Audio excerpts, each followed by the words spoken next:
Look at all the people he used to get his message across in the Bible.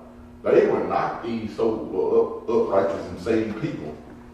He used those whoremongers, the whores, the thieves. I mean, this is what he is showing us, that if we learn to stop putting a judgment level on somebody else, then maybe we'll be all right.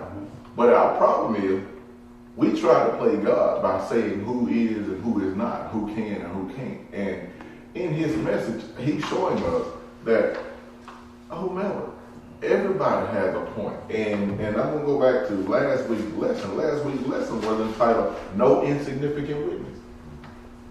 When we're looking at the fact that he said there's no insignificant witness, that means everybody has a significance. Everybody is important. And whatever we do, we need to realize we're equally as important as the next man. D-Guy, you said numerous times in your example, it's like whatever you're doing, just be the best at what you can do. I think I talked the other day, at the Bible study, if you're going to be a street sweeper, be the best. Don't let nobody tell you just because you're a street sweeper, you're not good. Because guess what? If you don't do it, who's going to do it?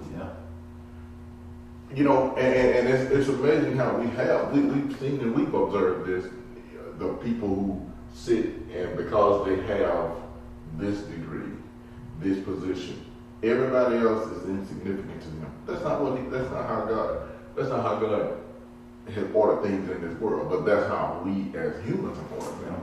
I heard somebody say one time, they said sometimes as Christians we miss the message because we're too busy focusing on who the messenger is. Yeah. And I think a lot of times that's what we get caught up. Sometimes we miss God's message because all we can see in the messenger is what they did 10, 15, or what they did 2-3 weeks ago. Exactly. So, but a lot of times, and like you said, if you look back in the Bible, a lot of times God used people who weren't clean, who weren't that He had to clean up, or that that had just come out of something. So that's one thing that we got to get out of as Christians is focusing so much on, and honestly, if your spirit's right and you come and you're looking for the right thing, you ain't looking for what somebody did. You're looking for a word from God, and you can see the word. So I think a lot of time we get too caught up in looking at who people are and not what God's trying to show us and trying to tell us. Yep.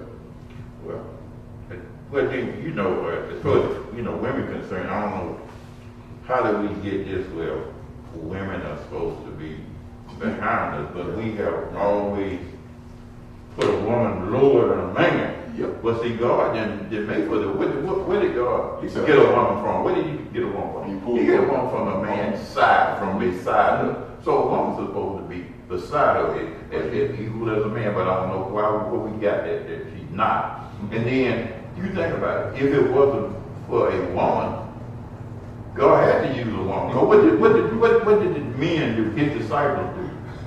They got afraid and effort, but what the woman still was right there with him. And that goes to show you a woman.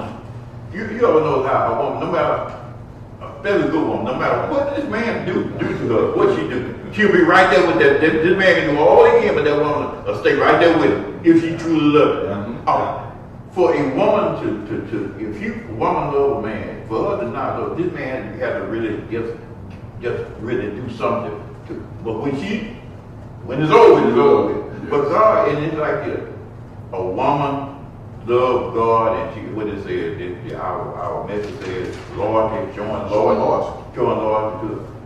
The women show loyalty to God, no matter what, they show loyalty to Yes. Women are some of the most loyal like period. Yeah. You know what I mean? If you want loyalty, if you want definition of loyalty, you need to look at some women. There you go. And we can look at it even in the structure of the church today. Who makes up the base of the church today? It is women. You go into any church, and I guarantee you, there is a guarantee that there's at least 80% of the population. It's like that over 50, but it's about 80% of the population are women. Yeah. And I think it goes back to in the book of Timothy, where I think Paul was talking to Timothy about his ministry, starting his ministry.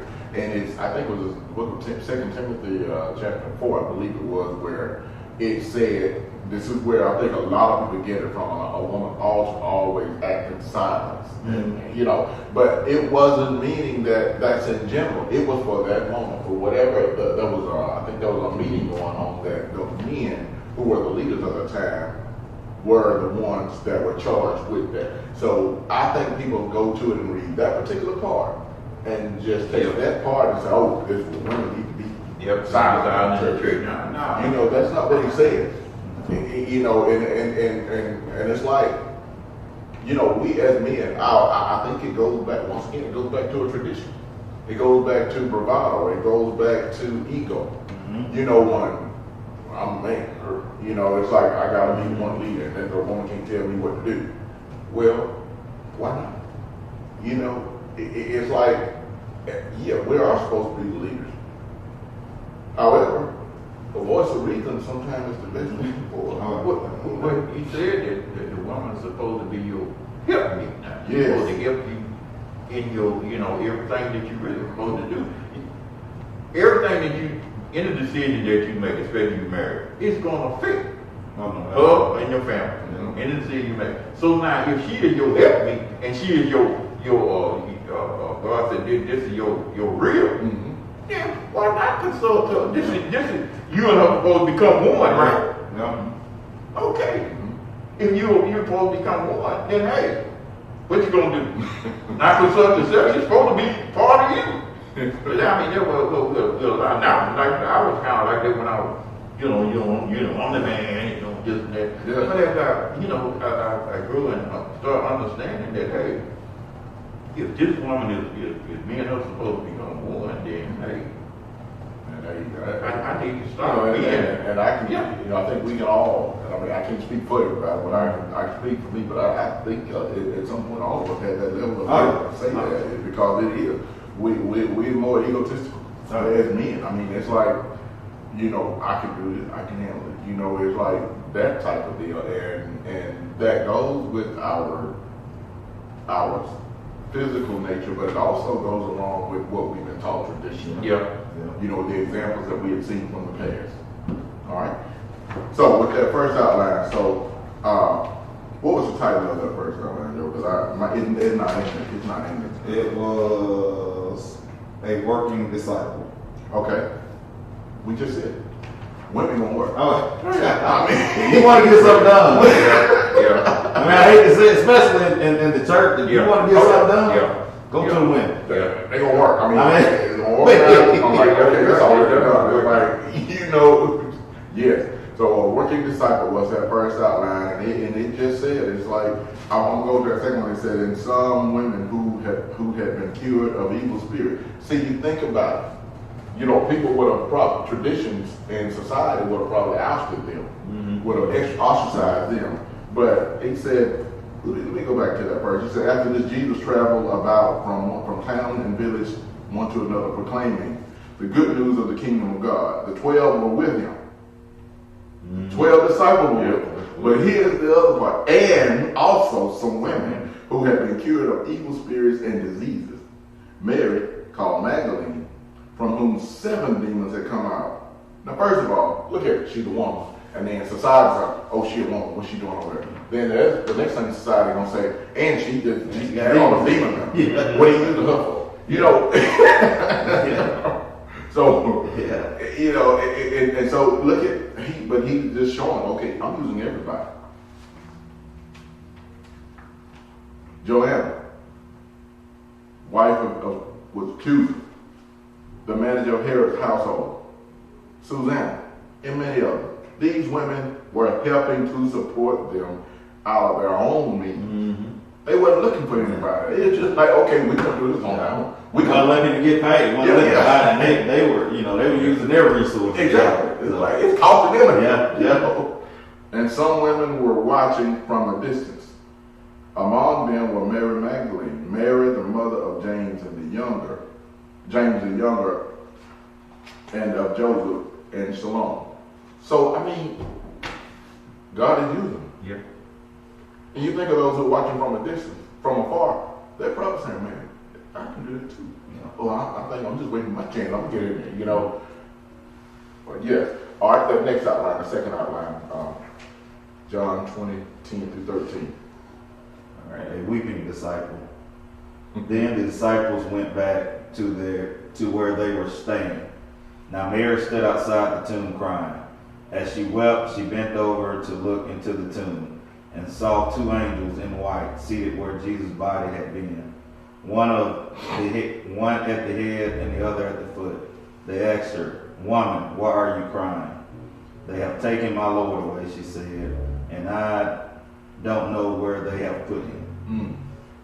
Once again, that was even after the crucifixion that she's still that loyal, that okay, he's been crucified. This and she's weeping, knowing that he's already crucified. But her loyalty is saying, "Hey, I'm gonna stand right here." Basically, somebody will give in because I know, I was with him. I know I was at his side. But they have moved his body. Somebody have moved his body. Let me take the street term. Somebody moved his body and manufactured everything. And I'm going to sit right here until we get it back. Or until I get some answer. You think how much loyalty that? I mean, it's like, I'm going to use for example from years ago. And my dog right now, she gets on my nerves, but dogs are loyal. And my granddad, 30 years ago, he when he passed, I will never forget it. We went. Dad had gone. We were playing ball that evening, so we got back in town from the game or whatever. That Friday night, when Dad went to check on my granddad had passed sitting on the back porch. Well, we had a dog and a lab that was sitting right there every evening, right where he sat. After my dad passed, my granddad passed. We went about a week later because he would never leave. The dog would never leave the house. But we kept on, we would go still take care of the property and all that stuff. How about every evening at that time, the dog would be laying in the same spot. He would go away and do hunting or whatever, and then every evening at the same time, when my granddad would come sit on the porch, the dog would just come sit and lay there and wait on him. And probably 2 or 3 more weeks had gone by. We went there and found the dog had passed in the same spot. That loyalty that the dog had because to my granddad. It's amazing how loyal, and I'm not comparing women to dogs, I don't want everybody to think that, but it's just showing us the direct level of loyalty right now where we can use how loyal she was, and we can look at the example of how loyal our animals are to us right now. Because if you got that level of loyalty, let something happen to you and watch what happens. The kindness goes to look, I'm about to protect you. Period. So, it's like, oh yeah, don't bring it out because it will. I got a Rottweiler, she's 1 now. And like when we walk in the house, we walk through the front door, it's nothing. But you let somebody else walk through the front door, she thinking to do something, she trying to bust out the cage. She trying to bust out the cage. My little, like I said, my little shepherd. We were gonna keep her in the house, but she didn't want to. But anyway, the loyalty that she has is whenever if somebody comes through the house, if I let them through the house to come in the backyard, she's fine. She's just gonna sniff, see who they are. She gonna go back over there and sit down, and she'll stay right there. If they come in there, come to my fence, it's over. Yeah. Now if I go open the gate, she's fine. But if they come to that fence and lean over, like my neighbor will come over sometime and call to get a tap on the fence, it's over with. But like you said, it's that loyalty, that protection level. It's like as docile as they want to be. And here's where we were dealing with this same issue. And this is where these women are so significant in the ministry. Because they're going to stand for the right when that time comes. They're going to get things done. They're going to stay loyal to their word. They're going to stay loyal to everything that's going on when that time comes. And so when people sit and say, "Oh Lord, women need to sit and be quiet," then that's a problem. That's on them. That's their own incompetence that's kicking in because of some factors there. All right. Last outline. At this, she turned around and saw Jesus standing there, but she did not realize that it was Jesus. He asked her, "Woman, why are you crying? Who is it you are looking for?" thinking he was the gardener, she said, "Sir, if you have carried him away, tell me where you have put him, and I will get him." Jesus said to her, "Mary." She turned toward him and cried out in Aramaic,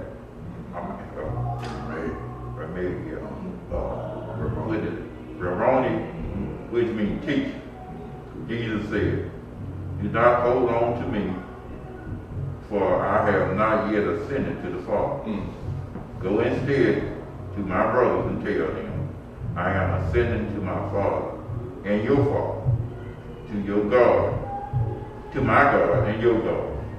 Mary Magdalene went to the disciples with the news, "I have seen the Lord," and she told them that he had said these things to her. Back to the other lesson. The Samaritan woman at the well was drawing water.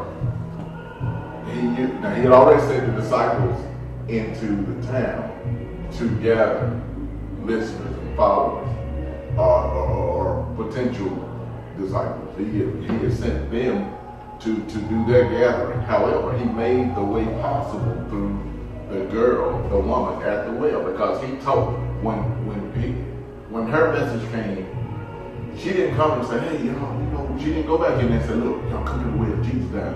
She didn't say that. She went into that town with the most convincing message that, "Hey, come and see a man that has told me everything that I have done." And you think about it. If I came here and said, "Hey, y'all, Jesus standing up by the pole like that by the sign," y'all look at me and say, "Well, you all right?" Yeah, what you on? But if I come back in here and say, "Hey, you know what? If I come with a testimony more so, and say, hey, you know what, man, I was at Academy down here, and there's a man standing out there, and this man, and if that testimony really means so much that you can see it, it's convincing." So guess what? Now y'all want to see it. Yeah. So it's like we going to see it. Because if this is true that Walter says it down there, let us go see for ourselves. And when you get there, he's there. Now guess what? It said in his word that the word will either draw you, or drive you. Yeah. And they do all the drawing when you get there. They confirm itself. Yeah. So, but it